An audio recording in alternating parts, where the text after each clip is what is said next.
Hello everyone, welcome to my The Way Home official channel. I hope everyone is having a great day. Before we begin, please hit the subscribe button and give this video a thumbs up. While dining outside, Brady and Kat notice the police speeding by. One incident has occurred. The driver of Colton's truck did not survive when it drove off the road. Elliot is present as well. As Kat gets dressed for the day, she thinks back to that moment. When she comes downstairs, she is carrying a bag. Alice is excited because Kat and Del have been silently flirting, so she's organizing a spa weekend. Elliot is going to spa weekend with Kat. He notices the bag. This is what they're really doing, she adds, with a little time travel thrown in. Kat doesn't care how many times she has to travel back to find out who her dad was. She needs to do it in the time she is left with him. Then she's skulking behind some hay, watching herself head out to see Brady for the weekend. When will he get to spend another weekend with her? Colton thinks. She gets back into the back of the truck when he dashes back inside, forgetting his keys. Kat told Elliot she was leaving, as he recalls. Pretending not to know where Kat is spending the weekend, Alice settles onto the chair beside his table. Alice worries about Kat. Alice, for her part, is unwilling to return. Not to be tormented by Colton's past like Mom and Del, but to focus on his positive qualities instead. Although Elliot is aware that she has no desire to return, he also wants her to have no regrets. Spencer enters with Zoe. He has an upcoming catering engagement. When Kat approaches the front door of the woman's home, Colton unlocks it, assuming she is going to join them. She was hiding in the yard when he first noticed her. Kat's asked to introduce herself. It's a grief support group. When Del and Alice finally meet up with Alice, they inform her that Spencer and Zoe aren't her friends because she has been dwelling too much on the past rather than the present. Del responds that she is too, but she needs to show her something.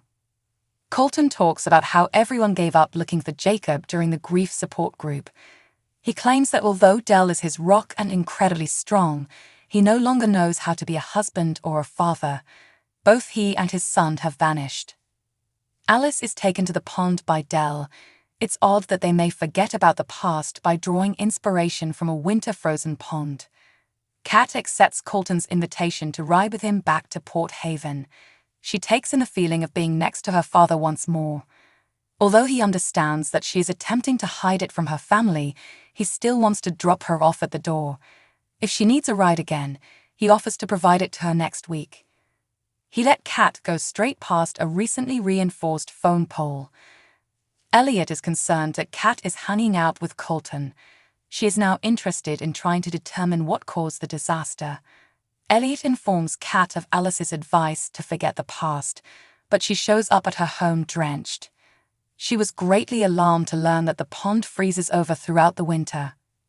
In her room, Kat highlights a line from Alice in Wonderland that says she's not the same person she was yesterday. She then requests that they perform the song that Colton taught her. Since Jacob's passing, he hasn't played. When Del gets downstairs, he's already singing her the song. Alice is sobbing almost completely. She sobs as Colton tells her that she has talent. I can see her tears as she says, "Goodbye, Colton." Del discovers her crying when she returns to the property, drenched in water as well. Alice is quite happy to be here. When Elliot comes in, he requests a lunch to go for two. He recalls talking about Alice's sudden disappearance following everything when they graduated. Elliot is the only one remaining, and Kat is going this weekend. When Elliot dashes to the newspaper to search the archives, he finds that Byron is on his way to Marrakesh. Alice and Del enjoy a night out as ladies. Despite her lack of skill, Del volunteers to listen. Del supposedly put everything in the basement so Alice would forget about it, and Alice claims to know why. Del proposes they concentrate on their current selves. Del tells Alice how much she loves her, and Alice tries phoning her grandmother, which makes Del feel incredibly loved. Kat attempted to cross the pond, but she was unsuccessful. Elliot reassures her that Alice has experienced this before, allaying her fears that it might be the last. If necessary, he argues, they will find the answers in another method. She has faith in him. Colton pondered whether Kat would make it back to the farm. She wants him to notify his family, but he claims he's keeping it a secret from them as well. They will comprehend. Colton tells everyone how much he adores Dell and how much he longs to wake up next to her. He then discusses his daughter. He is aware of her feelings of abandonment and sadness. He claims that Kat embodies all he hopes to achieve and everything Dell already possesses. He claims that Rose has urged him to tell his family about the organization and that he would tell Jacob everything if he could only have 5 more minutes with him. But as we all know, it's not that simple. Kat wished she could be as candid as he was. She informs him on the way home that her dad died in an accident and that she doesn't know what happened or why her greatest supporter is no longer there. Every person left behind was shattered into 2 million fragments. When she tells him about her daughter, he remarks that our legacy will shape the future. After Kat's trip into the pond, Alice sees us sprinting across the pasture. Kat had something from the year 2000 with her. It was the group leader's number. To try to avert the collision, she wishes to be there in the automobile with her father. Elliot is certain that this is not possible. He had to stop bringing up the past. Right now, in the now, he needs her. He wants to discuss their future together. More than he was, he needs to be to her. Alice enters at that precise moment and begs her to return home. Kat hands the card to Dell. Dell isn't at all pleased with it. She's prepared to heal herself.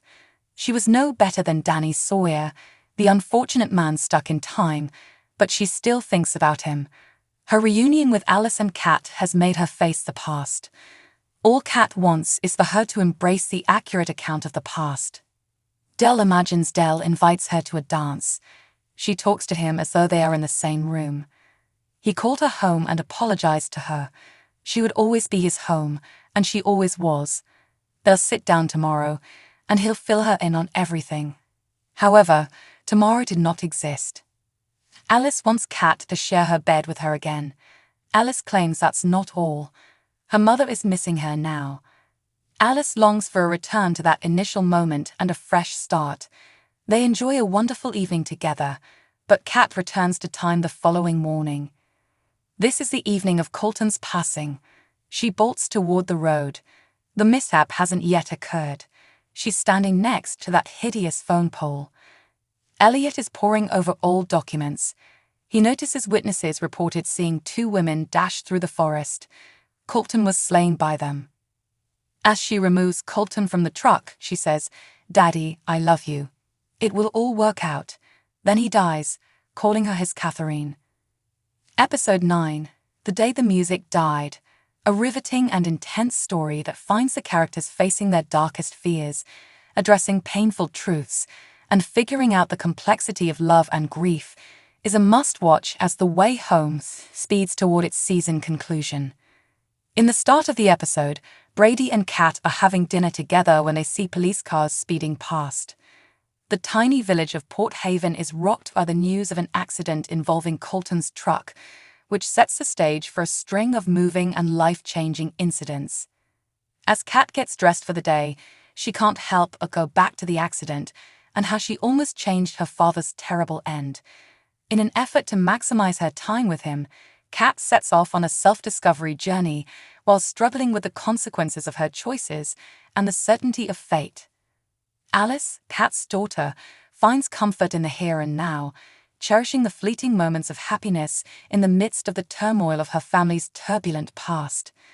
Alice faces her own anxieties and uncertainties as she considers her relationships with her mother and grandmother, hoping for a feeling of acceptance and belonging. The episode explores the intricacies of mourning and the manner in which it impacts the lives of the people. Colton gives a moving insight into the depths of his sadness and the broken ruins of his once ideal existence in a grief-stricken monologue at a support group.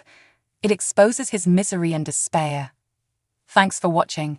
If you like this video, please don't forget to subscribe to my channel and don't miss any updates.